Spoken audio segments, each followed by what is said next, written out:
Does your organization need more nurses? Struggling to connect with RNs where they spend time? Budgets are tight, there's a scarcity of applicants, and using travelers can cost up to an additional $150,000 per year. It's time for a superior solution. It's time to work with the experts. Like us. Since 2019, healthcare providers throughout the US and Canada have successfully engaged and recruited thousands of candidates using nurse recruitment experts' three-step advertising, screening, and consultative process. We help healthcare providers reach further with their advertising, discover hidden gems, and mobilize the power of their employer brand in nurse recruitment. With results based pricing and no long term commitments, we are the most cost effective and low risk partner for your nurse recruitment needs. So why not take your nurse recruitment to the experts? Visit nurserecruitmentx.com.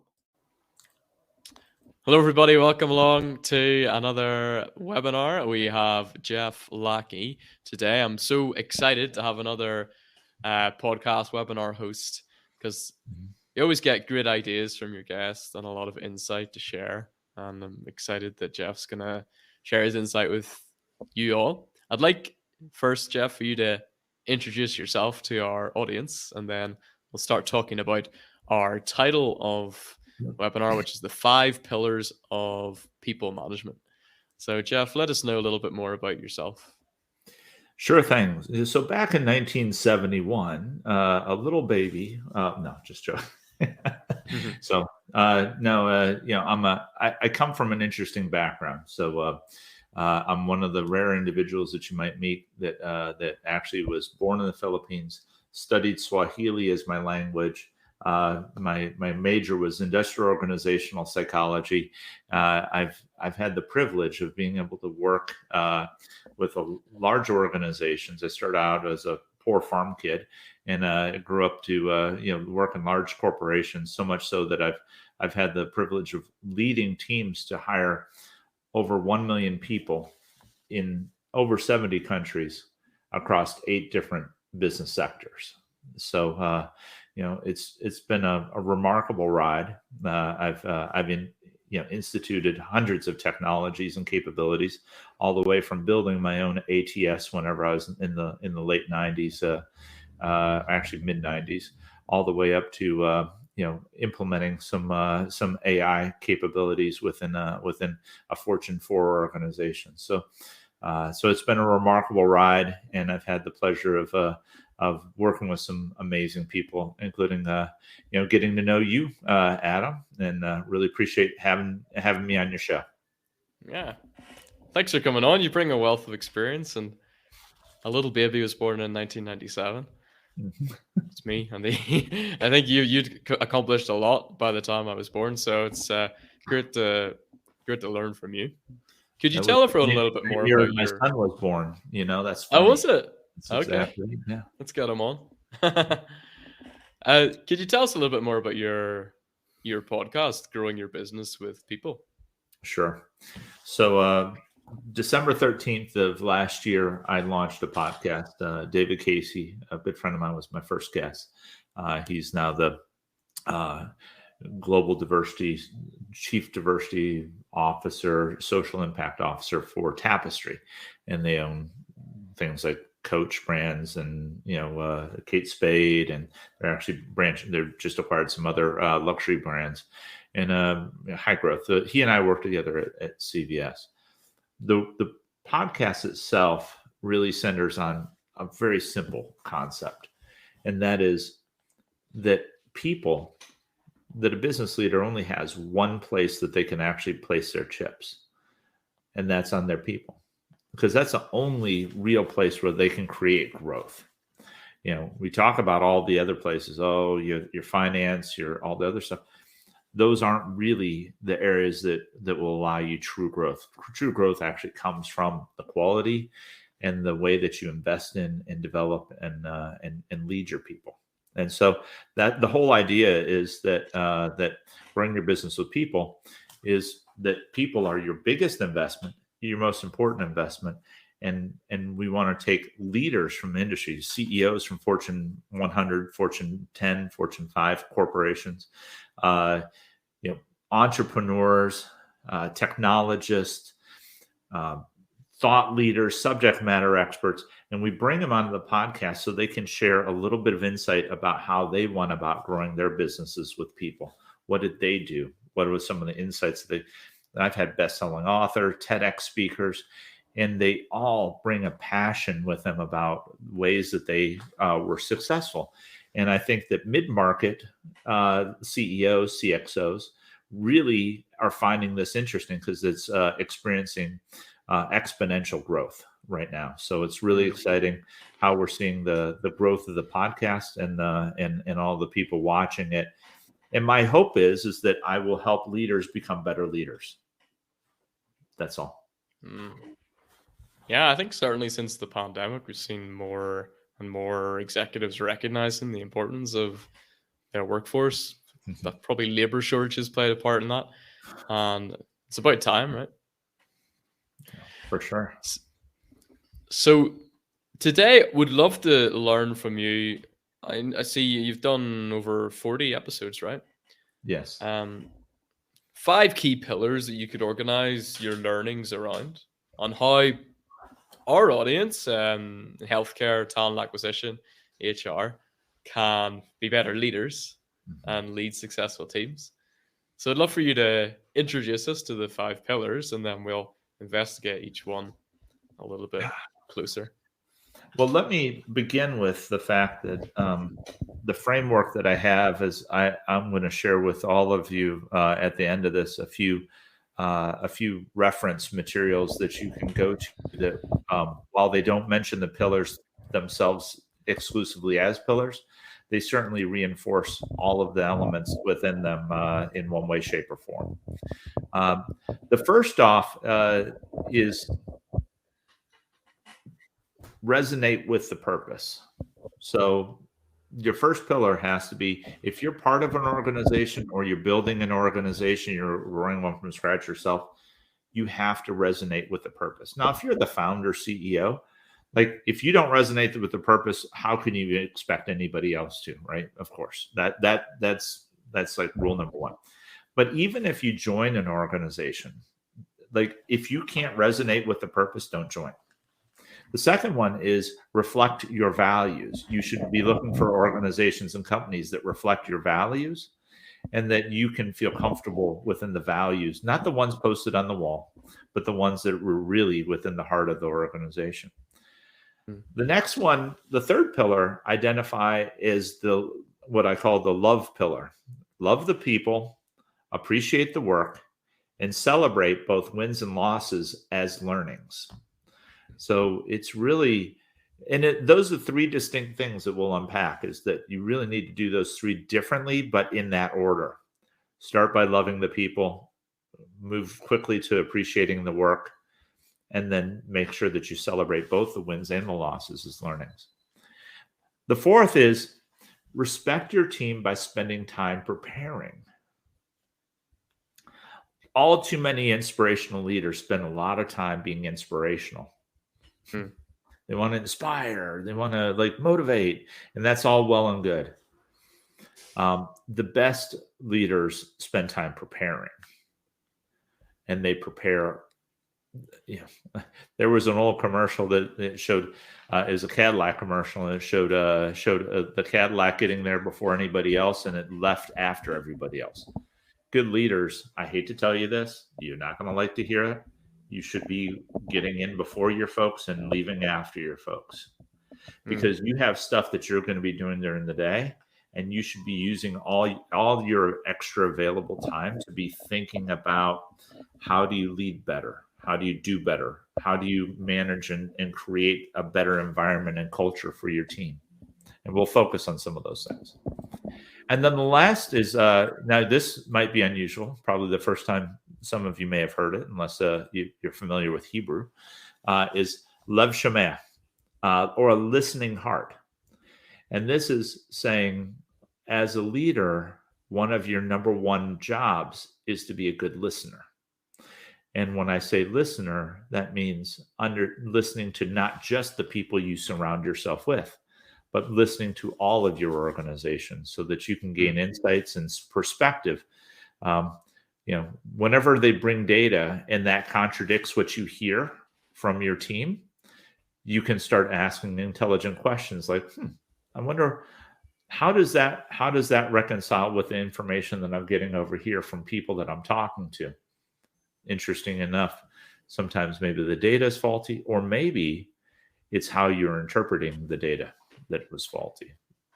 So it's that perspective that allows you to be more successful, but it gives jet fuel to your team. Every person you talk to and spend time listening to, they feel just a little bit more inspired, a little bit better about their job, right?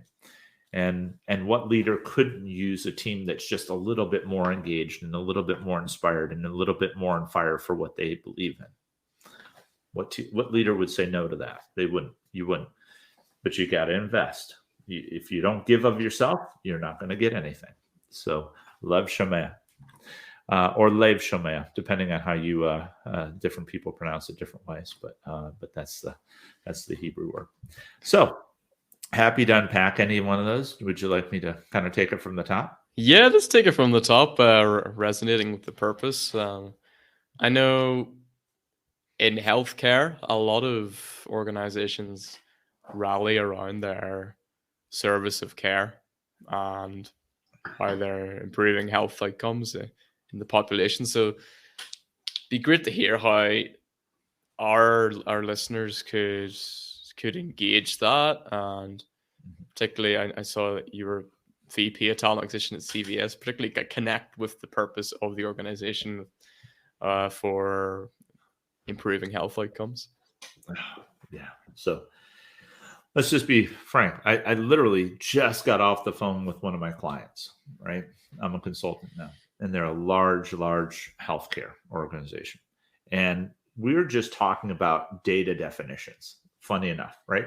Of all the things that you're like, big thinking, high level. No, actually, we're getting into the weeds on absolutely the definition of certain terms and how you extrapolate it from data.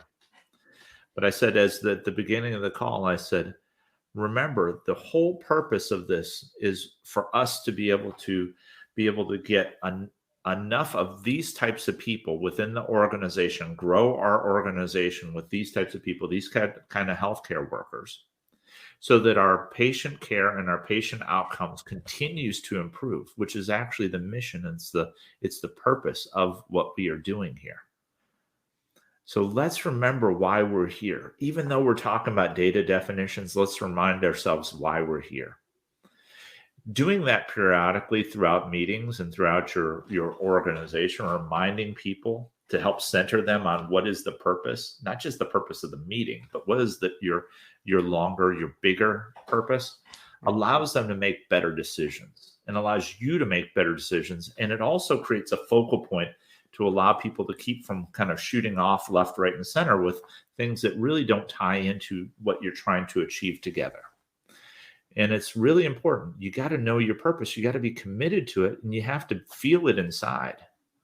You got to feel inside your heart, say, this is something that I really want to achieve. Because when you do, then you can share it with others. And it's authentic whenever you're talking about it. If you're sharing a purpose that you don't resonate with, that comes off and is inauthentic. No leader, unless you're a terribly good liar, which I am a terrible liar. My kids tell me all the time. They said, you're like the worst liar in the whole wide world, Dad. But unless you're a great liar, then you cannot, be able to say, people to talk about a purpose, get people behind it that you don't believe in. So that is why we need to resonate with the purpose. The next one is reflecting your values. And this is really important here. Decisions should be made with values first. Understand the value tree that your organization is based on. Your first, whether you call them first principles, whether you call them values, whatever you call them. And then evaluate your decisions based on them. Similar to purpose, they're used as a sifter to understand what is a good decision versus what is a poor decision. It also allows people who have what you want in your team is diversity of thought. That's important. Diversity is huge. You want racial diversity. You want,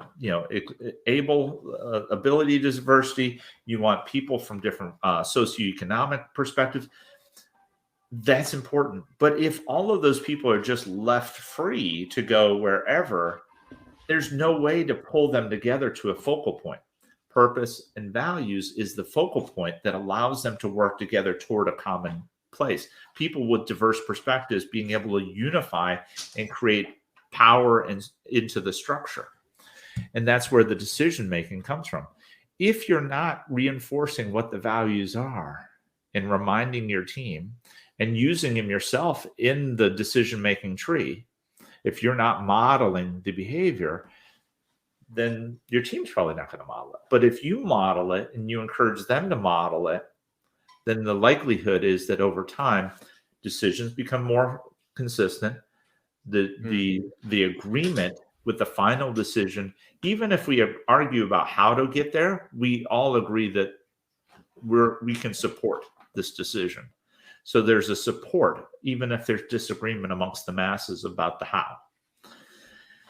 And that creates unity, because organizations need unification, especially with as much diversity as we want to be able to bring in to drive it. So those are the first two. I put those two as first two because I always said that my recruiters needed to evaluate the candidates to see if they resonated with the purpose and they reflect the values before they determine if they're qualified. Why bother going through all sorts of other assessments if they don't meet those two criteria? They're not going to be happy, and you're not going to be happy, and you shouldn't be happy, right? Those things need to align first. Does that make sense, Adam? Yeah, that makes sense to me. I mean, I do that as well with interviewing potential employees or partners. And even if they just launch into talking about themselves before you get the chance to mention that this is the agenda, that shows that they're not seeking the purpose. And I think the best applicant is someone that is curious to know what your values and purpose are, so they can align with it. That's important for them too. I would love to know if you have any examples from people you've interviewed or people you've worked with who've kind of exemplified the first two. So CVS is a great one. It's just as I was coming on board. So it wasn't my personal example, but it's one that I tell the story of frequently. They had to decide whether to stop smoking or not, meaning get rid of cigarettes out of CVS. That was a $2 billion, billion dollar revenue stream, cigarettes.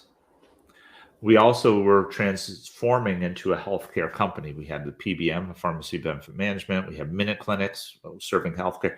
We wanted our pharmacies, obviously. We wanted to be a healthcare company. And our customers, when we were selling into the customers, were like, that's all well and good, but how are you a healthcare company selling cigarettes? One of the few items on this world that is not even good for you in small quantities, right? There's no health benefit. It's all negative health benefit that comes from it. And the executives and the board really struggled with this for a little while, because they were like, we want to get out, but it's not a decision you take lightly to wipe up $2 billion off the board, right? Most companies don't ever see 2B, right? And we're deciding not to be. That is the question. But so the question that and then our CFO and others started, Helena Folks and Lisa Bisaccia and Larry Merlot started to really get passionate about this. Like, why are we selling cigarettes? Like, and they built out a business case that said, we're going to lose it, but we're going to have to, we have to. it's a values-based thing. And yes, we're going to lose $2 billion. And there's no guarantee that we're going to make it up anywhere else. And we're going to have to take the hit, because if we're going to be a values-driven organization, we got to live to our values. And that means wiping $2 billion off the board. They did it. The board got behind it. It was a long conversation. There's a lot of things that I wasn't a part of, but they did it. They walked away, and then they put together a campaign, and it was called the Kick Butts campaign. They showed big cigarettes being crushed outside of CVS, and there was an execution that said not a single package of cigarettes will be on the store on the day that we launch. So all will be. So just to put in perspective, there's nearly 10,000 CVS stores. That level of, making sure that there's not even one that sells one cigarette to anybody is a monumental feat. But they did it. And do you know what the payoff was that they didn't understand? They hoped, but they couldn't be guaranteed. All of their customers, while the stock plummeted temporarily, all the customers started saying, we support you. Our retail customers, our retail numbers went up. Our pharmacy benefit management customers said, we now believe you're a healthcare company. We want to do business with you. And we more than made up the $2 billion many, many times over. But there was no guarantee and absolutely no evidence that any of that would take place whenever they made the decision. They made the decision on faith that it was the right thing to do to be able to live their values. And they got rewarded for it because other people realized that they were living their values, and they respected them as business people, that they could, what do we know about business people, right? You do business people you know, you like, and you trust. That third one is important. They now trusted us to say, this is a good organization, and we trust that they're living their values. And that's how it plays out in both in the back room as well as actually out there in the press later on. Not all of them work out so pleasantly. I'll just say, not all of them are that easy, but that one did. And I think that helps reinforce for you as a leader why you need to live according to your values, and why you need to join organizations that reflect them and that you resonate with their purpose. Does that help? Yeah, and I love that there was growth after, even in ways that were unexpected, but the commitment was made. We're doing this for our values, and that's a great example, because often the drive is to make more money, but we don't see over the hill and understand that can be a byproduct of staying true to your audience and staying true to your brand. So I think everyone listening will find that really useful. Thank you. No, that's great. So the third pillar for me was talking about, it's what I call the love pillar. Not the Love Shack. That's a song, and I have nothing to do with it. This is the love pillar. So it's totally different. Yeah, it sounds like a nightclub.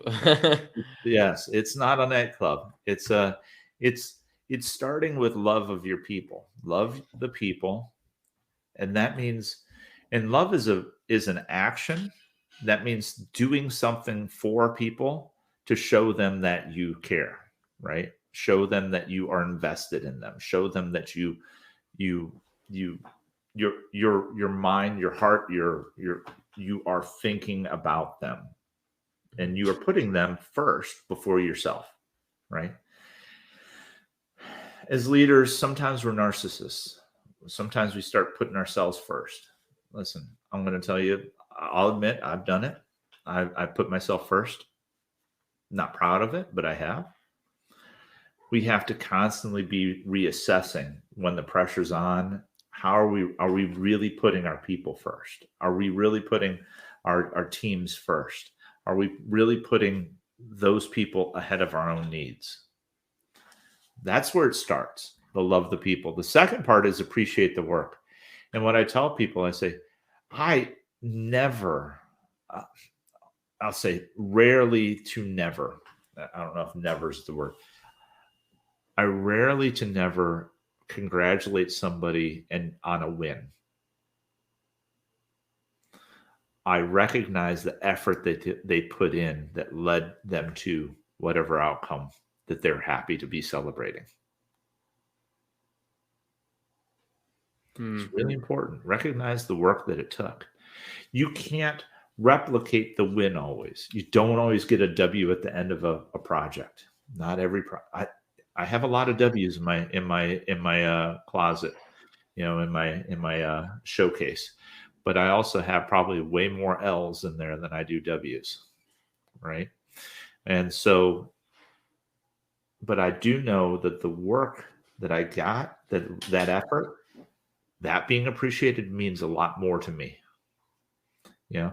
A boss that says to me, "Hey, Jeff, I know you've been working really late hours on that spreadsheet, or you've been really you have actually set aside so much extra time to work on talent management and talent development. And I'm seeing the growth of your team as a result of the work that you're putting in. Could you tell me a little bit more about that and what all you're doing? Help me understand that a little bit better." Like, the warm feeling inside comes immediate.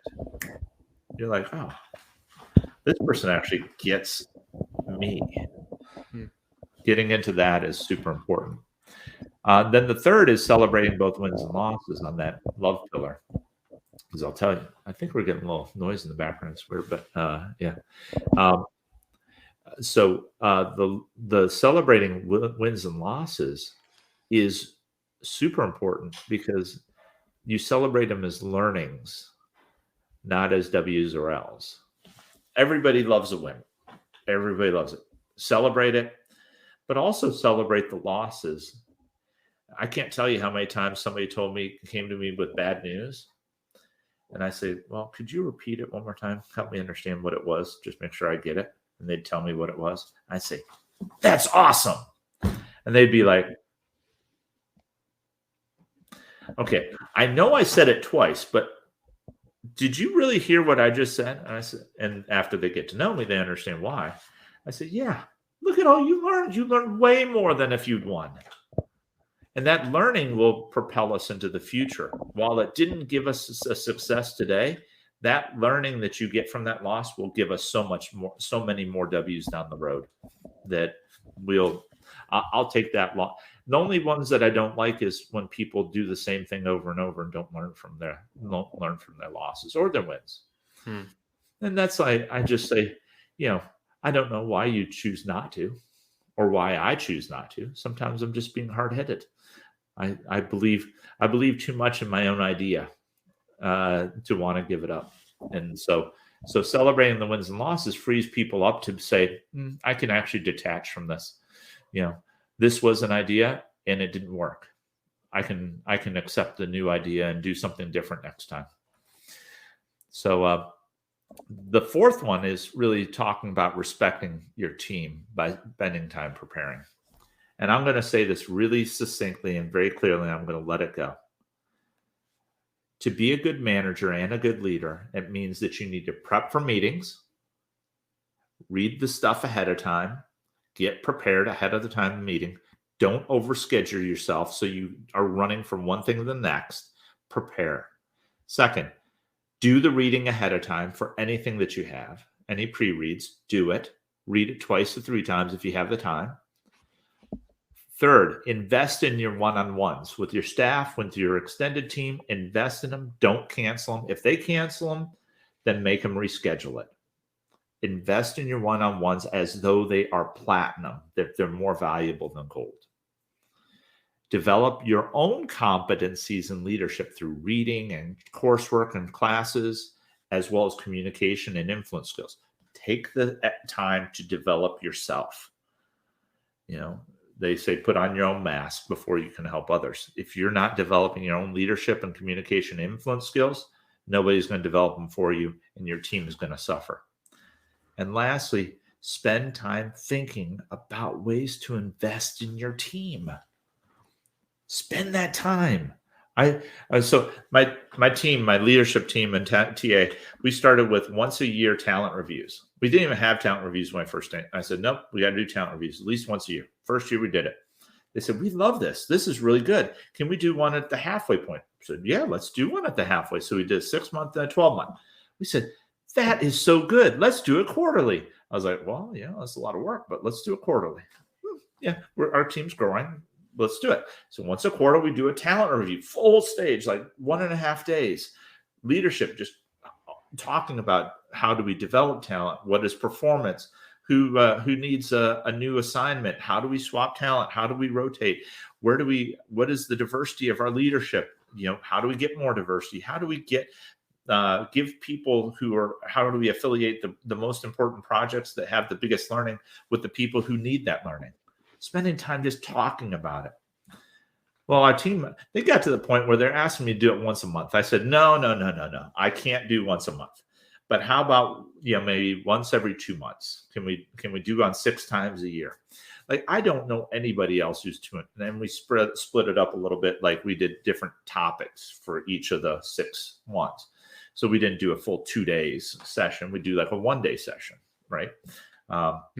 And then we do bigger at the midpoint. But the fact was, they wanted to invest. They got the bug. They got the internal desire to say, wow, this works. When you start investing in your people, they start doing things that surprise you, and you start performing at a level that you can't even imagine. And so all they want to do is just invest more. Like we could not over invest in our people. And that was exciting. And we shut down recruiting for 3 whole days for everybody to go through this massive training and development session for 3 days online. And we got a 99 NPS on it from our team. 99. There were 0 dissenters, and only 1% were like, yeah, those are right. Somewhere between a 7 and an 8, a 6 and 8. There's always someone. Yeah. Right. Which is fine. I mean, there's probably a couple, right, in total. Out of a few hundred people, I'll take it. And that's once you get the bug and you realize just how much of a multiplier effect it is, pouring yourself and investing in people creates this thing that you can't even imagine how it would unpack and unfold. You will never go back because you couldn't if you wanted to. It's just understanding how to invest in people. Okay. And then the last one, and this one is the interesting one. It's called Lev Shomei, a listening heart. And I'll tell you this. Solomon, who's in the Bible, is considered to be the wisest person on earth, right? He asked for something. Everybody says the wisdom of Solomon. He asked for wisdom. He didn't ask for wisdom. If you look in the Hebrew, it actually says that he asked for Lev Shomei, a listening heart.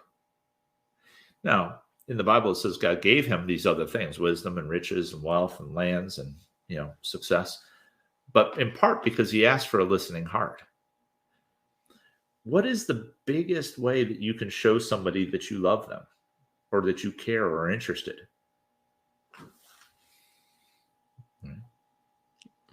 I would say by listening to them.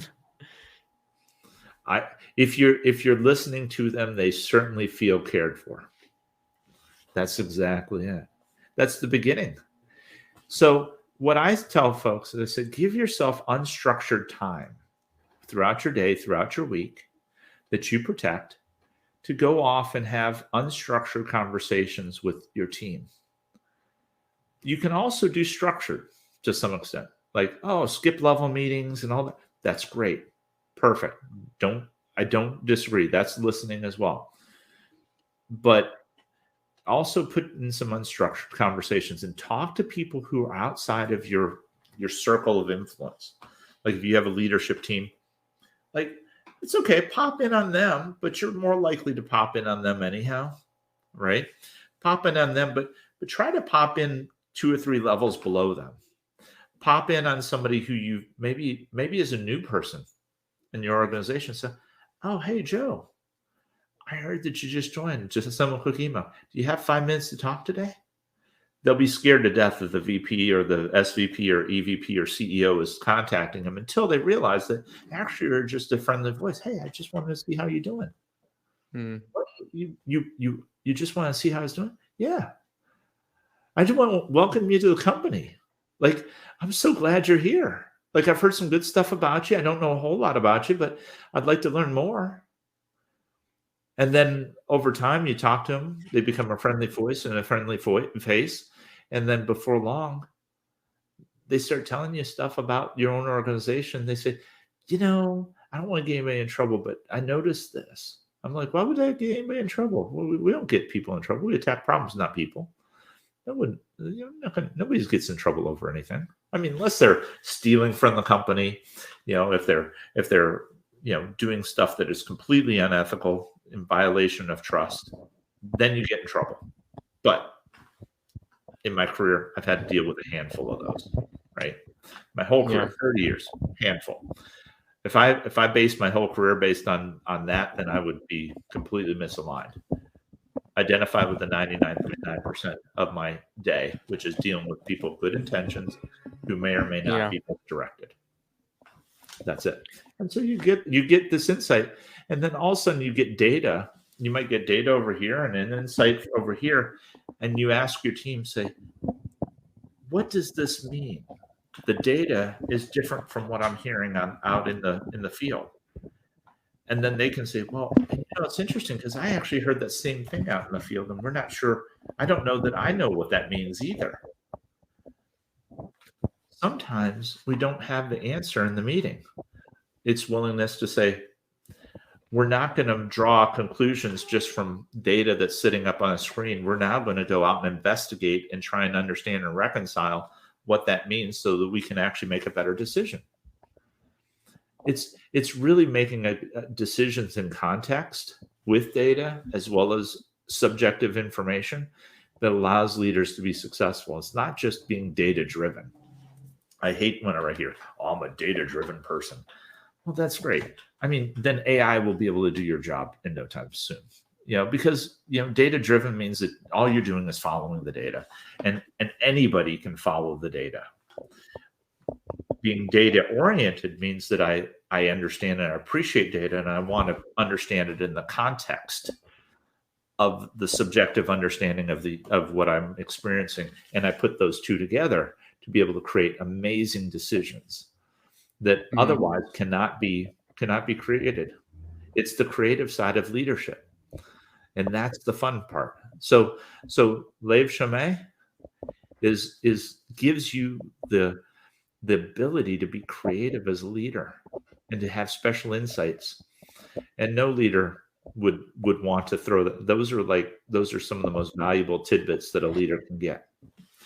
Was that helpful to kind of unpack those 5? Yeah, and I love how much of it challenges conventional wisdom. I think it's terrible how if someone gets an email from their CEO asking to speak, they feel like running a mile and they're afraid. Or I know people working in corporations and they're scared to stick their neck out and get it wrong and make errors. But all that stuff is productive for the organization, and I think the working culture in a lot of organizations has got it wrong.